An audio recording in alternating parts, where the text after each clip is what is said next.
તાલાળા ખાતે પૂર્વ મંત્રી જવાહર ચાવડાનું નિવેદન. લોકલ રોજગારી મુદ્દે અનેક રજૂઆતો મળી રહી છે. આ વિસ્તારમાં ટુરિઝમ બિઝનેસ ખૂબ મોટો છે, છતાંય સ્થાનિકોને ઓછા રાખવામાં આવે છે, જ્યારે બહારના લોકોને વધારે પ્રાધાન્ય મળે છે. આવી જ ફરિયાદો અનેક જગ્યાએથી મળી રહી છે. ટૂંક સમયમાં શરૂ થનાર શુગર ફેક્ટરીમાં પણ બહારના લોકોને વધારે રાખવામાં આવ્યાની ફરિયાદ. જવાહર ચાવડાએ સ્પષ્ટ કર્યું કે સ્થાનિકોને રોજગારી મળે તે માટે યોગ્ય પગલાં લેવાની જરૂર છે. આજરોજ તાલાળા તાલુકામાં આવ્યો હતો ને રોજગારીની વાત સાંભળવા આવ્યો. રોજગારીમાં આજે બે વસ્તુ નવીન મને મળી, જેમાંથી એક લોકલ રોજગારી મળવી જોઈએ એવી એક ડિમાન્ડ તમામ જગ્યાએ ત્યાંથી આવી.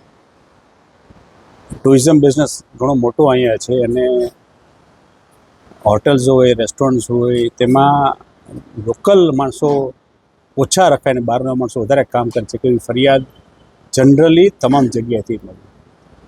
એવી હમણાં નવી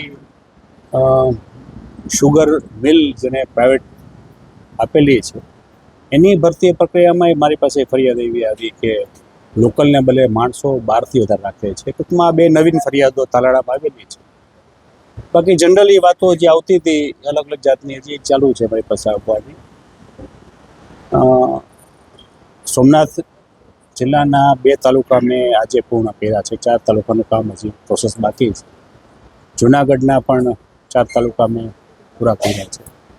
હું માનું છું હજી આવતા મહિનાની અંદર આખો જિલ્લો, બંને જિલ્લા પૂરા થશે પછી હું માનું છું કે આપણે કહી શકશું કે કઈ જગ્યામાં રોજગારીમાં શું જરૂરિયાત છે, શું ઘટ છે, તો ક્યાં સિસ્ટમ સુધારવો તે કહેવાની સ્થિતિમાં આપણે આવી જઈશું.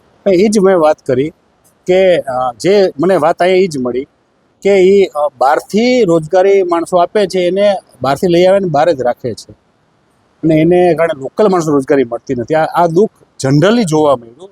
એક રેસ્ટોરન્ટથી માંડીને ઇન્ડસ્ટ્રી સુધીમાં જોવા મળ્યું છે. જે શુગર મિલની તમે વાત નહીં કરી, હું માનું છું એ પણ સિસ્ટમમાં ફરિયાદીમાં હું દાખલ કરીશ. જો તમે આ વિડીયો ફેસબુક પર જોઈ રહ્યા છો તો લાઈક અને ફોલો કરો, અને યુટ્યુબ પર જોઈ રહ્યા છો તો અમારી ચેનલને સબસ્ક્રાઇબ કરો. સત્તરે.com, આઝાદી સમાચારોની.